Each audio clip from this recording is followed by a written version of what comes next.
ಲಿಂಗಾಯತರಿಗೆ ಎರಡನೇ ಮೀಸಲಾತಿ ಹೋರಾಟಕ್ಕೆ ಬ್ರೇಕ್ ಹಾಕಿದ ಕಾಶಪ್ಪನವರ್. ಬೆಳಗಾವಿ ಅಧಿವೇಶನದ ವೇಳೆ ಹೋರಾಟಕ್ಕೆ ಶ್ರೀಗಳು ಮುಂದಾಗಿದ್ರು. ಪಂಚಮಸಾಲಿ ಪೀಠದ ಜಯ ಮೃತ್ಯುಂಜಯ ಶ್ರೀಗಳಿಂದ ಹೋರಾಟಕ್ಕೆ ಕರೆ ನೀಡಲಾಗಿತ್ತು. 5,000 ಟ್ರ್ಯಾಕ್ಟರ್ಗಳ ಮೂಲಕ ಸುವರ್ಣಸೌಧಕ್ಕೆ ಮುತ್ತಿಗೆಗೆ ನಿರ್ಧಾರ ಕೈಗೊಂಡಿದ್ರು. ಮೀಸಲಾತಿ ಹೋರಾಟಕ್ಕೆ ಬ್ರೇಕ್ ಹಾಕಲು ಸಚಿವರಿಗೆ ಸಿಎಂ ಸಿದ್ದರಾಮಯ್ಯ ಟಾಸ್ಕ್ ಕೊಟ್ಟಿದ್ದಾರೆ. ಲಕ್ಷ್ಮೀ ಹೆಬ್ಬಾಳ್ಕರ್ ಕಾಶಪ್ಪನವರಿಗೆ ಟಾಸ್ಕ್ ಕೊಟ್ಟ ಸಿಎಂ ಸಿದ್ದರಾಮಯ್ಯ. ಸಚಿವೆ ಶಾಸಕರ ಮನವಿಗೆ ಸ್ಪಂದಿಸದ ಜಯ ಮೃತ್ಯುಂಜಯ ಸ್ವಾಮೀಜಿಯನ್ನ ಹೊರಗಿಟ್ಟು ಸಭೆ ನಡೆಸಿದ ಕಾಂಗ್ರೆಸ್ ಶಾಸಕ ಕಾಶಪ್ಪನವರ್. ಸ್ವಾಮೀಜಿ ಯಾರದ್ದೋ ಮಾತು ಕೇಳಿ ಹೋರಾಟಕ್ಕೆ ಇಳಿದಿದ್ದಾರೆ. ಶ್ರೀಗಳ ಹೋರಾಟಕ್ಕೆ ನಮ್ಮ ಬೆಂಬಲವಿಲ್ಲವೆಂದು ಘೋಷಿಸಿದ ಕಾಶಪ್ಪನವರ್. ಲಕ್ಷ್ಮೀ ಹೆಬ್ಬಾಳ್ಕರ್ ರಾಜಿಗೂ ಜಗ್ಗದ ಜಯ ಮೃತ್ಯುಂಜಯ ಸ್ವಾಮೀಜಿಗಳು. ಹೋರಾಟ ತಡೆಯಲು ಸಿಎಂ ಸೂಚನೆ ಮೇರೆಗೆ ರಾಜಿಗೆ ಮುಂದಾದ ಕೈ ನಾಯಕರು. ಪಂಚಮಸಾಲಿ ಪೀಠದ ಜಯ ಮೃತ್ಯುಂಜಯ ಶ್ರೀಗಳು ಮೀಸಲಾತಿ ಹೋರಾಟಕ್ಕೆ ಕರೆ ನೀಡಿದ್ರು. ಸ್ವಾಮೀಜಿಗಳ ತೀರ್ಮಾನಕ್ಕೆ ಕಾಂಗ್ರೆಸ್ ನಾಯಕರು ಕಿಡಿಕಾರಿದ್ದಾರೆ. ಶ್ರೀಗಳ ಹೋರಾಟಕ್ಕೆ ಬ್ರೇಕ್ ಹಾಕಲು ತೀರ್ಮಾನಿಸಿದ್ದಾರೆ ಸಿಎಂ ಸಿದ್ದರಾಮಯ್ಯನವರು. ಇದಕ್ಕಾಗಿ ಪ್ರತ್ಯೇಕ ಸಭೆ ನಡೆಸಿದ್ದಾರೆ. ಲಿಂಗಾಯತರಿಗೆ ಎರಡನೇ ಮೀಸಲಾತಿ ಹೋರಾಟಕ್ಕೆ ಬ್ರೇಕ್ ಹಾಕಿದ ಕಾಂಗ್ರೆಸ್ ನಾಯಕರು. ಬೆಳಗಾವಿ ಅಧಿವೇಶನದ ವೇಳೆ ಹೋರಾಟಕ್ಕೆ ಮುಂದಾಗಿದ್ದ ಶ್ರೀಗಳು. ಪಂಚಮಸಾಲಿ ಪೀಠದ ಜಯ ಮೃತ್ಯುಂಜಯ ಶ್ರೀಗಳಿಂದ ಹೋರಾಟಕ್ಕೆ ಕರೆ ನೀಡಲಾಗಿತ್ತು. ಸುಮಾರು 5,000 ಟ್ರ್ಯಾಕ್ಟರ್ಗಳ ಮೂಲಕ ಸುವರ್ಣಸೌಧಕ್ಕೆ ಮುತ್ತಿಗೆ ಹಾಕಲು ನಿರ್ಧಾರ ಕೈಗೊಂಡಿದ್ರು. ಮೀಸಲಾತಿ ಹೋರಾಟಕ್ಕೆ ಬ್ರೇಕ್ ಹಾಕಲು ಸಚಿವರಿಗೆ ಸಿಎಂ ಟಾಸ್ಕ್ ಕೊಟ್ಟಿದ್ದಾರೆ.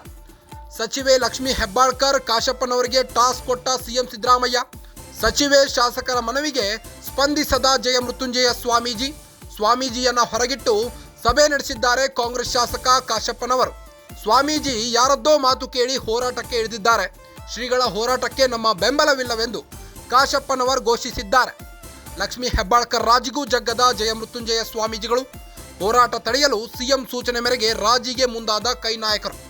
ಇವತ್ತು ಒಂದು ಪಕ್ಷದ ಸೀಮಿತವಾಗಿ ಒಂದು ಪಕ್ಷದ ಸೀಮಿತ ಈ ಸರ್ಕಾರದ ವಿರುದ್ಧ ವಕ್ಫ್ ಬೋರ್ಡ್ ಇರ್ಬೋದು, ಅನೇಕ ವಿಚಾರಗಳು ರಾಜ್ಯದಲ್ಲಿ ನಡೆಯುವಂತ ಸಂದರ್ಭದಲ್ಲಿ ನಮ್ಮ ಪೀಠದ ಪೂಜ್ಯರಾಗಿ ಇವತ್ತು ಒಂದು ಪಕ್ಷದ ಬ್ಯಾನರ್ ಅಡಿಯಲ್ಲಿ ಹೋಗಿ ಕುಂದಿರುವಂತದ್ದಕ್ಕೆ ನಾನು ಖಂಡಿಸ್ತೇನೆ. ಈ ಸಂದರ್ಭದಲ್ಲಿ ಇವತ್ತು ನಾವು ಪೀಠ ಮಾಡಿದೀವಿ 2008ರಲ್ಲಿ ಸಮಾಜ ಪೀಠವನ್ನು ಮಾಡಿ ಇವತ್ತು ನಮಗೆ ಸಮಾಜಕ್ಕೆ ಗುರುಗಳಿರ್ಲಿ ಅಂತೇಳಿ ನಾವೆಲ್ಲ ಒಬ್ಬ ಗುರುವಿಗೆ ನಾವು ಗೌರವವನ್ನು ಕೊಟ್ಟು ಗುರುವಿನ ಸ್ಥಾನವನ್ನು ಕೊಟ್ಟಿದ್ದೀವಿ.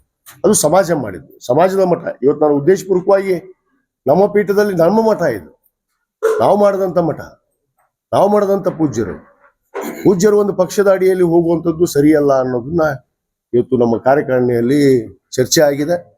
ಇದಕ್ಕೆ ನಾನು ವಿರೋಧಿಸ್ತೇನೆ. ಪಕ್ಷಾತೀತವಾದ ಹೋರಾಟವನ್ನು ಒಂದು ಪಕ್ಷದ ಸೀಮಿತವಾಗಿ ಬಸವನಗೌಡ ಪಾಟೀಲ್ ಯತ್ನಾಳ್ ಅವರ ಕೊಂಕಣ ಕೂಸು ಸಮಾಜ ಅಲ್ಲ.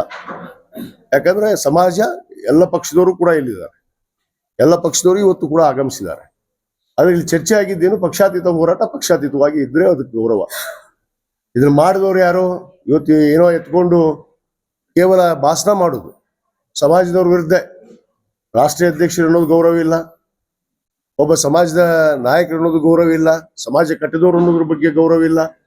ಆದ್ರೆ ಪೂಜ್ಯರಲ್ಲಿ ವಿನಂತಿ ಮಾಡ್ಕೋತೀವಿ, ಅವ್ರ ಮಾತನ್ನ ಕೇಳೋದಾದ್ರೆ ಒಂದು ಪಕ್ಷದ ಸೀಮಿತವಾದ ಹೋರಾಟವನ್ನ ನೀವು ಅವರಲ್ಲೇ ಮಾಡ್ರಿ, ನಿಮ್ಮ ಪೀಠನು ಭಾರತೀಯ ಜನತಾ ಪಕ್ಷಕ್ಕೆ ಬರೆದು ಕೊಟ್ಬಿಡ್ರಿ ಅಂತೇಳಿ ನಾನು ಬಹಳ ಸ್ಪಷ್ಟವಾಗಿ ಹೇಳ್ತೀನಿ. ಈ ಸಂದರ್ಭದಲ್ಲಿ ಭಾರತೀಯ ಜನತಾ ಪಕ್ಷದ ಒಂದು ಸಮಾಜದ ಇಲ್ಲಿ ಸಂಘಟನೆ ಅಲ್ಲ ಇದು.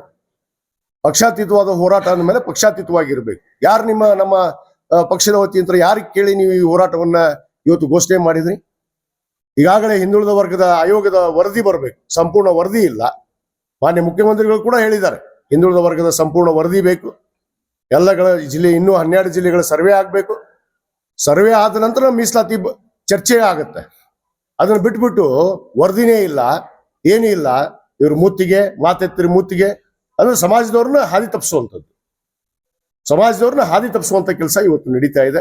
ಅದಕ್ಕೆ ನಾನು ಸಮಾಜ ಬಂಧುಗಳಲ್ಲಿ ವಿನಂತಿ ಮಾಡ್ಕೋತೀನಿ, ಇದು ಒಂದು ಸಭೆ ಆಗೋವರೆಗೂ ಯಾವುದೇ ನಿರ್ಧಾರ ನಾನು ಒಪ್ಪೋದಿಲ್ಲ. ಇದು ಸಮಾಜದ ಎಲ್ಲರ ಮುಂದೆ ಚರ್ಚೆ ಆಗ್ಬೇಕು, ಎಲ್ಲ ನಾಯಕರು ಇರ್ಬೇಕು. ಅನೇಕ ನಮ್ಮ ಶಾಸಕರು ಕೂಡ ನಾನು ಇವತ್ತು ಮಾತಾಡಿದೆ.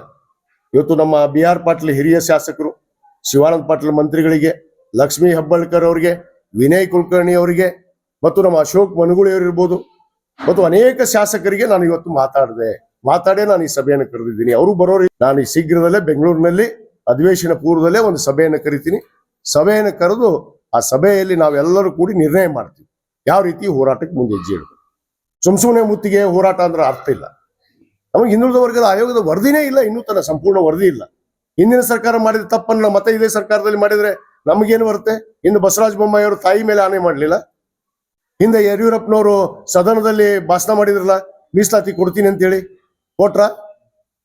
ನಾನು ಇದನ್ನ ಯತ್ನಾಳ್ ಅವ್ರಿಗೆ ಕೇಳಕ್ ಇಚ್ಛೆ ಪಡ್ತೀನಿ. ತಾಯಿ ಮನೆ ಆಣೆ ಮಾಡೋ ಹೊತ್ನಾಗ ನಾನು ಇದ್ನಲ್ರಿ ನಿಮ್ ಜೊತೆಗೆ. ಎಲ್ಲಿ ಹೋಯ್ತು ನಿಮ್ ತಾಯಿ ಆನೆ, ನಿಮ್ ಬಸವರಾಜ ಬೊಮ್ಮಾಯಿ ಅವ್ರ ತಾಯಿ ಆನೆ? ಮತ್ತೆ ಹೇಳ್ತೀರಿ 2D ಕೊಟ್ಟಿವಲ್ಲ, 2C ಕೊಟ್ಟಿವಲ್ಲ, ಕೊಡಿಸ್ರಿ ನನಗೆ. ಹಾಕಿ ಇವತ್ತು ಸರ್ಟಿಫಿಕೇಟ್ ಕೊಡಿಸ್ರಿ, ಹೆಂಗ ತಹಸೀಲ್ದಾರ್ ಕಚೇರಿ